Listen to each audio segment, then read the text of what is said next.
Guys, ഇത് Kerala university of health സയൻസിന് ഏറ്റവും latest ആയിട്ട് റിലീസ് ചെയ്തിട്ടുള്ള ഒരു press നോട്ടീസാണിത്.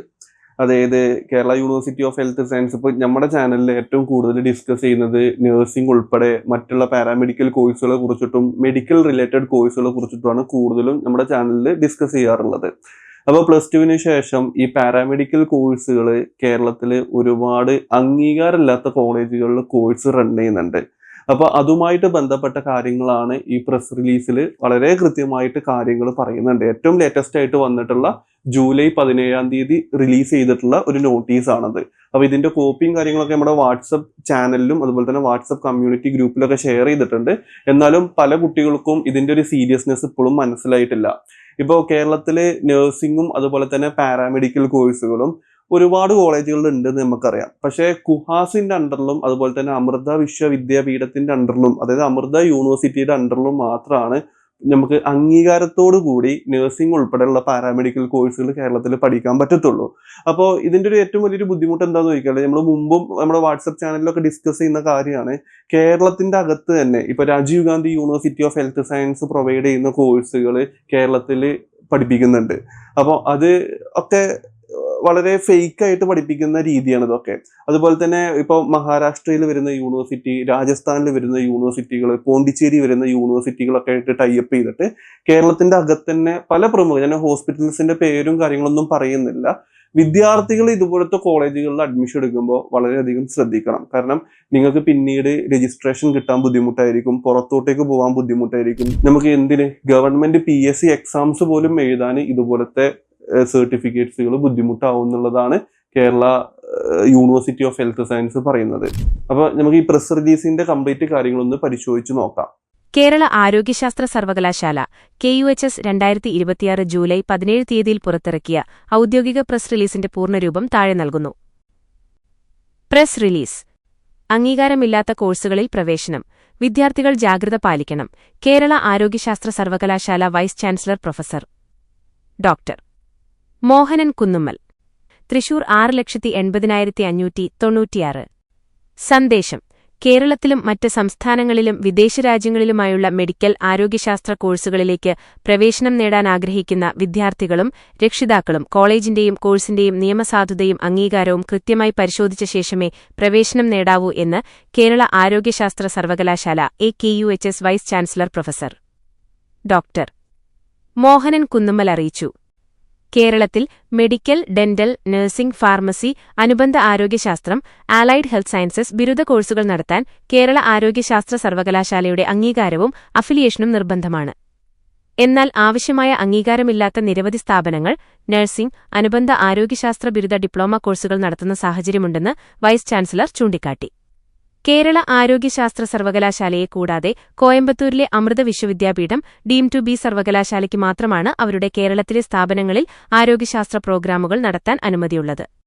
BSc nursing, GNM, optometry, medical laboratory technology, radiology, operation theatre technology, cardiac care technology തുടങ്ങി നിരവധി അനുബന്ധ ആരോഗ്യശാസ്ത്ര കോഴ്സുകളിലേക്ക് ചില സ്ഥാപനങ്ങൾ നിയമപരമായ അംഗീകാരങ്ങൾ, അഫിലിയേഷൻ, കോഴ്സിന്റെ നിയമസാധുത എന്നിവ വ്യക്തമായി വെളിപ്പെടുത്താതെ വിദ്യാർത്ഥികളെ പ്രവേശിപ്പിക്കുന്നതായി വിവരം ലഭിച്ചിട്ടുണ്ടെന്ന് അദ്ദേഹം പറഞ്ഞു.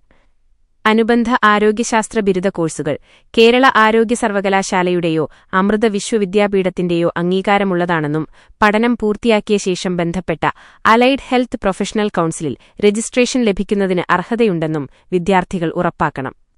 പാരാമെഡിക്കൽ ഡിപ്ലോമ കോഴ്സുകൾ സർക്കാർ അംഗീകൃതമായിരിക്കണമെന്നും അദ്ദേഹം പറഞ്ഞു. കേരളത്തിൽ ഓൺലൈൻ വഴിയോ കറസ്പോണ്ടൻസ് രീതിയിലോ മെഡിക്കൽ ആരോഗ്യശാസ്ത്ര കോഴ്സുകൾക്ക് കേരള ആരോഗ്യ സർവകലാശാല അംഗീകാരം നൽകുന്നില്ല. പ്രത്യേകിച്ച് ഹോമിയോപ്പതിയിൽ കറസ്പോണ്ടൻസ് കോഴ്സുകൾ നിയമപരമായി അനുവദനീയമല്ല. ഇത്തരം അംഗീകാരമില്ലാത്ത സർട്ടിഫിക്കറ്റുകൾ നേടിയവർക്ക് പ്രൊഫഷണൽ രജിസ്ട്രേഷൻ ലഭിക്കില്ല. അത്തരം യോഗ്യതയുടെ അടിസ്ഥാനത്തിൽ ചികിത്സ നടത്തുകയാണെങ്കിൽ അവരെ നിയമപരമായി വ്യാജ ചികിത്സകരായി ക്വാക്സ് കണക്കാക്കുമെന്നും വൈസ് ചാൻസലർ മുന്നറിയിപ്പ് നൽകി. അംഗീകാരമുള്ള നാച്ചുറോപ്പതി ഡിഗ്രി പ്രോഗ്രാമുകൾ ഒന്നും തന്നെ നിലവിൽ കേരളത്തിൽ നടത്തുന്നില്ലെന്നും അദ്ദേഹം കൂട്ടിച്ചേർത്തു. വിദേശത്ത് MBBS പഠിക്കാൻ ആഗ്രഹിക്കുന്നവർ നിർബന്ധമായും നീറ്റ് പരീക്ഷ വിജയിച്ചിരിക്കണം. പ്രവേശനം നേടുന്ന രാജ്യത്തെ മെഡിക്കൽ റെഗുലേറ്ററി അതോറിറ്റി അംഗീകരിച്ച കോഴ്സാണെന്നും പിന്നീട് ഇന്ത്യയിൽ ആ ബിരുദത്തിന് അംഗീകാരം ലഭിക്കാമെന്നും മുൻകൂട്ടി പരിശോധിക്കണം. വിദേശത്ത് MBBS പൂർത്തിയാക്കി ഇന്ത്യയിലേക്ക് മടങ്ങുന്നവർ നിലവിലെ ചട്ടങ്ങൾ പ്രകാരം foreign medical graduate of FMG പരീക്ഷ വിജയിക്കുകയും ഇന്ത്യയിൽ നിർബന്ധമായ ഒരു വർഷത്തെ ഇന്റേൺഷിപ്പ് പൂർത്തിയാക്കുകയും ചെയ്ത ശേഷമേ മെഡിക്കൽ രജിസ്ട്രേഷനും ചികിത്സാ അനുമതിയും ലഭിക്കൂ. മോഡേൺ മെഡിസിൻ, ഡെന്റൽ, ആയുർവേദം, Unani, Siddha, homoeopathy, nursing, pharmacy, അനുബന്ധ ആരോഗ്യശാസ്ത്ര കോഴ്സുകൾ മറ്റ് സംസ്ഥാനങ്ങളിൽ പഠിക്കാൻ പോകുന്നവരും ബന്ധപ്പെട്ട സർവകലാശാലയുടെയും സ്റ്റാറ്റ്യൂട്ടറി കൌൺസിലുകളുടെയും അംഗീകാരം, സ്ഥാപനത്തിന്റെ നിയമസാധുത, കോഴ്സ് പൂർത്തിയാക്കിയാൽ പ്രൊഫഷണൽ രജിസ്ട്രേഷൻ ലഭിക്കുമോ എന്നീ കാര്യങ്ങൾ ഉറപ്പാക്കണമെന്ന് വൈസ് ചാൻസലർ നിർദ്ദേശിച്ചു.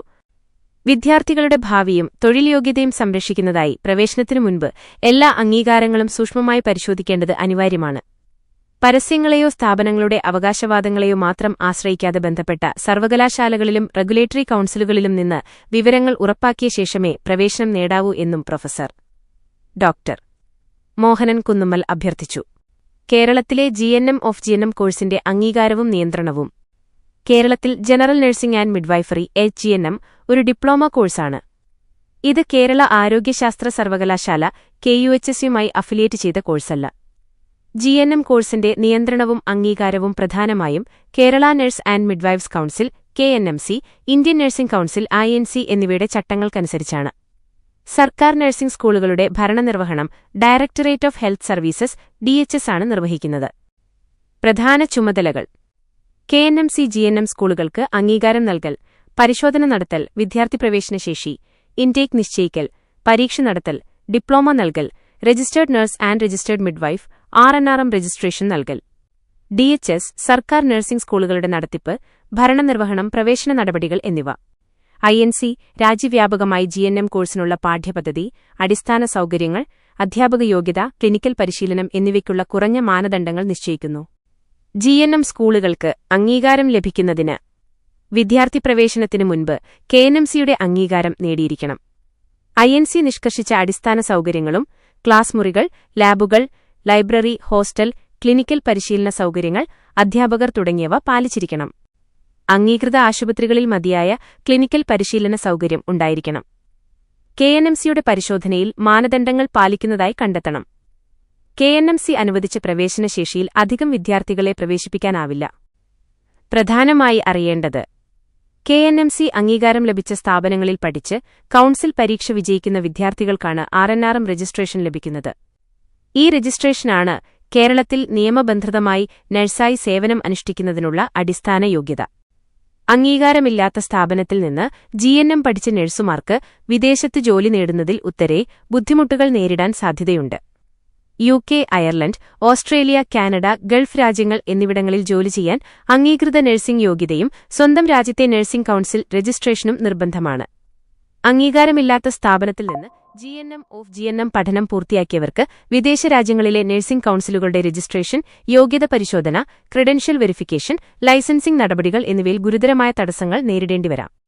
അത്തരം സാഹചര്യങ്ങളിൽ നഴ്സിംഗ് യോഗ്യത അംഗീകരിക്കപ്പെടാതിരിക്കാനും വിദേശ ആശുപത്രികളോ ആരോഗ്യ സ്ഥാപനങ്ങളോ ജോലി ലഭിക്കാതിരിക്കാനും സാധ്യതയുണ്ട്. അതിനാൽ GNM കോഴ്സിൽ പ്രവേശിക്കുന്നതിനു മുൻപ് സ്ഥാപനം കേരള നഴ്സ് ആൻഡ് മിഡ്വൈഫ്സ് കൌൺസിലിന്റെ KNMC അംഗീകാരമുള്ളതാണോ എന്ന് വിദ്യാർത്ഥികൾ ഉറപ്പുവരുത്തണം. കേരളത്തിലെ അലൈഡ് ഹെൽത്ത്, പാരാമെഡിക്കൽ ബിരുദ, ഡിഗ്രി, ബിരുദാനന്തര, PG കോഴ്സുകൾ കേരള ആരോഗ്യശാസ്ത്ര സർവകലാശാല KUHSയോട് അഫിലിയേറ്റ് ചെയ്താണ് നടത്തുന്നത്. സർവകലാശാലയാണ് അഫിലിയേഷൻ നൽകുകയും പരീക്ഷകൾ നടത്തുകയും ബിരുദവും ബിരുദാനന്തര ബിരുദവും നൽകുകയും ചെയ്യുന്നത്. ഈ കോഴ്സുകൾ ആരംഭിക്കാനോ വിദ്യാർത്ഥി പ്രവേശനശേഷി വർദ്ധിപ്പിക്കാനോ സംസ്ഥാന സർക്കാരിന്റെ letter of permission (LOP), no objection certificate (NOC) നിർബന്ധമാണ്. സർക്കാർ നൽകുന്ന LOP, NOC ഇല്ലാതെ KUHS അഫിലിയേഷൻ അനുവദിക്കില്ല. കേരളത്തിലെ അലൈഡ് ഹെൽത്ത് അംഗീകാരവും മൈനസ് ഡിപ്ലോമ കോഴ്സുകൾ, പാരാമെഡിക്കൽ നിയന്ത്രണവും. കേരളത്തിലെ അലൈഡ് ഹെൽത്ത്, പാരാമെഡിക്കൽ ഡിപ്ലോമ കോഴ്സുകൾ പ്രധാനമായും ഡയറക്ടറേറ്റ് ഓഫ് മെഡിക്കൽ എഡ്യൂക്കേഷൻ ADMEയുടെ കീഴിലാണ് നടക്കുന്നത്. Diploma in health inspector EDHI course മാത്രം ഡയറക്ടറേറ്റ് ഓഫ് ഹെൽത്ത് സർവീസസ് EDHSന്റെ കീഴിലാണ്. പ്രധാന നിയന്ത്രണ ഏജൻസികൾ: directorate of medical education EDME-IST, സർക്കാർ സ്ഥാപനങ്ങളിലെ DT-LM, DMLT, DT-RT, EDRT, DT-OT, EDOT, DVC, ADCVT തുടങ്ങി വിവിധ പാരാമെഡിക്കൽ ഡിപ്ലോമ കോഴ്സുകളുടെ പ്രവേശനം, പരീക്ഷ, ഡിപ്ലോമ വിതരണം എന്നിവ നടത്തുന്നു. Directorate of health service EDHS-IST diploma in health inspector EDHI കോഴ്സിന്റെ ഭരണനിർവഹണം നടത്തുന്നു. Kerala state allied and health care council KSAHC ദേശീയ NCAHP ആക്ട് 2021 പ്രകാരം കേരളത്തിലെ അലൈഡ് ഹെൽത്ത് പ്രൊഫഷണലുകളുടെ രജിസ്ട്രേഷൻ, വിദ്യാഭ്യാസ നിലവാരം, പ്രൊഫഷണൽ മാനദണ്ഡങ്ങൾ എന്നിവ നിയന്ത്രിക്കുന്ന സംസ്ഥാന council national commission for allied and health care professions of NCAHP is to രാജ്യവ്യാപകമായി അലൈഡ് ഹെൽത്ത് വിദ്യാഭ്യാസത്തിനും പ്രൊഫഷണൽ പരിശീലനത്തിനും വേണ്ട മാനദണ്ഡങ്ങൾ നിശ്ചയിക്കുന്ന ദേശീയ നിയന്ത്രണ സ്ഥാപനം. പ്രധാനമായി അറിയേണ്ടത്: പാരാമെഡിക്കൽ ഡിപ്ലോമ കോഴ്സുകൾ നടത്തുന്ന സ്ഥാപനങ്ങൾ, സർക്കാർ നിഷ്കർഷിച്ച അടിസ്ഥാന സൗകര്യങ്ങൾ, അധ്യാപകർ, ലബോറട്ടറികൾ, ആശുപത്രി പരിശീലന സൗകര്യങ്ങൾ എന്നിവ ഉറപ്പാക്കി ബന്ധപ്പെട്ട അധികാരികളുടെ അംഗീകാരം നേടിയിരിക്കണം. അംഗീകാരമില്ലാത്ത സ്ഥാപനങ്ങളിൽ നിന്നുള്ള ഡിപ്ലോമകൾക്ക് തൊഴിൽ, ഉയർന്ന പഠനം, പ്രൊഫഷണൽ രജിസ്ട്രേഷൻ എന്നിവയിൽ ബുദ്ധിമുട്ടുകൾ നേരിടാൻ സാധ്യതയുണ്ട്. അപ്പോൾ ഇതിൽ പറഞ്ഞ പോലെ തന്നെ ഇപ്പോൾ MBBS ഒക്കെ വിദേശത്ത് പഠിക്കാൻ പോകുന്ന കുട്ടികൾ നീറ്റ് എക്സാം നിർബന്ധമായിട്ടും പാസ്സായിരിക്കണം. GNM ഒക്കെ പഠിക്കുന്ന കുട്ടികൾ കേരളത്തിന്റെ അകത്ത് തന്നെ പല കോളേജുകളിലും GNM കേരളത്തിന് പുറത്തുള്ള യൂണിവേഴ്സിറ്റികളുമായിട്ട് ബന്ധപ്പെട്ടിട്ട് കേരളത്തിന്റെ അകത്ത് തന്നെ റൺ ചെയ്യുന്നുണ്ട്. അതുപോലെ തന്നെ പാരാമെഡിക്കൽ കോഴ്സുകൾ റൺ ചെയ്യുന്നുണ്ട്. ഇതിനൊന്നും അംഗീകാരമല്ല എന്നാണ് കേരള യൂണിവേഴ്സിറ്റി ഓഫ് ഹെൽത്ത് സയൻസിനെ പറയുന്നത്. ഇത് 2026 വന്ന ഏറ്റവും ലേറ്റസ്റ്റ് നോട്ടിഫിക്കേഷൻ ആണ്. അപ്പോൾ ഇതിന്റെ PDF ഞാൻ താഴെ ഡിസ്ക്രിപ്ഷനിൽ കൊടുക്കാം, ലിങ്ക് കൊടുക്കാം. അത് ഡൗൺലോഡ് ചെയ്തിട്ട് കേരളത്തിന്റെ അകത്ത് MBBS അടക്കം കേരളത്തിൽ വരുന്ന പാരാമെഡിക്കൽ കോളേജുകളും സീറ്റിന്റെ മെട്രിക്സും കാര്യങ്ങളൊക്കെ ആ PDF വളരെ ഡീറ്റെയിൽഡ് ആയിട്ട് കൊടുത്തിട്ടുണ്ട്. അതൊക്കെ നിങ്ങൾ നോക്കുക. അതുപോലെ തന്നെ നിങ്ങൾ കേരളത്തിൽ അഡ്മിഷൻ എടുക്കുന്നുണ്ടെങ്കിൽ അഡ്മിഷൻ എടുക്കുന്ന കോളേജ് ഏത് യൂണിവേഴ്സിറ്റിയുടെ അണ്ടറിലാണ്, ആ യൂണിവേഴ്സിറ്റിക്ക് വേണ്ട അംഗീകാരങ്ങളും കാര്യങ്ങളൊക്കെ ഉണ്ടോ, അത് പഠിച്ചിറങ്ങി കഴിഞ്ഞാൽ പുറത്തോട്ടേക്ക് വിദേശത്തോട്ടേക്ക് പോകാൻ പറ്റുമോ എന്നുള്ളതൊക്കെ വളരെയധികം ഡീറ്റെയിൽഡ് ആയിട്ട് വിശകലനം ചെയ്തിട്ട് മാത്രം അഡ്മിഷൻ എടുക്കുക. ചതിയിൽ പെടരുത്. കാരണം ഒരുപാട് കുട്ടികൾ വഞ്ചിക്കപ്പെട്ട് കഴിഞ്ഞതിന് ശേഷം 1, 2, 3, 4 വർഷത്തെ പാരാമെഡിക്കൽ കോഴ്സും ഇന്റേൺഷിപ്പും കഴിഞ്ഞതിന് ശേഷം പിന്നീട് ഒരു നല്ലൊരു ജോലിയിലോട്ട് എത്തിപ്പെടാൻ പറ്റാത്ത ഒരുപാട് കുട്ടികൾ വിളിക്കാറുണ്ട്, മെസ്സേജ് അയക്കാറുണ്ട്. അപ്പോൾ വെറുതെ നിങ്ങൾ എന്ത് ചെയ്യരുത്, നിങ്ങൾക്ക് ഇപ്പോൾ കേരളത്തിൽ തന്നെ പഠിക്കണം എന്ന് കരുതിയിട്ട് അംഗീകാരമില്ലാത്ത കോളേജിൽ 4 കൊല്ലം ലക്ഷങ്ങൾ കൊടുത്ത് പഠിച്ചിട്ടും ഒരു കാര്യമല്ല. അപ്പോൾ അതൊക്കെ നോക്കുന്ന സമയത്ത് കേരളത്തിന് പുറത്തോ അല്ലെങ്കിൽ ഇന്ത്യക്ക് പുറത്തോ അംഗീകാരമുള്ള കോളേജിൽ പോയിട്ട് പഠിക്കുന്ന ഇക്കാരം എപ്പോഴും നല്ലത് എന്ന് നിങ്ങൾ മനസ്സിലാക്കുക. അപ്പോൾ ഇതുപോലത്തെ അപ്ഡേറ്റുകളൊക്കെ ലഭിക്കാൻ വേണ്ടിയിട്ട് നമ്മുടെ വാട്സപ്പ് ചാനലിലൊക്കെ ഒന്ന് ജോയിൻ ചെയ്യുക. അപ്പോൾ അടുത്ത വീഡിയോയിൽ കാണുന്നത് വരെ നന്ദി, നമസ്കാരം.